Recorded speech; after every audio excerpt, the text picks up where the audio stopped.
HSAI stock analysis tomorrow, and onward in this 1-minute video, I'm telling you whether Hesai Group stock is a buy or not for me.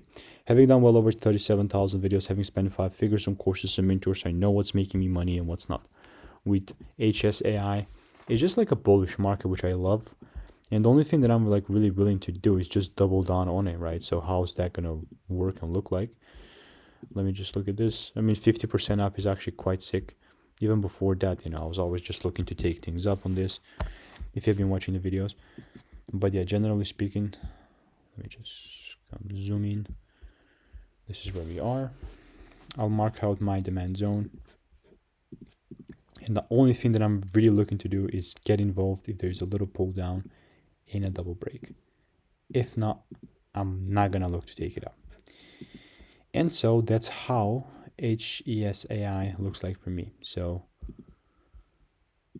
that's exactly what I'm going to do. I'll mark up the highs. Obviously, without the pullback, I'm just not going to buy. And that's the truth. I'm going to stay on the sidelines. But if you want to make more money in a simple way in just weeks, click the first link in the description, and I'll see you in the next one.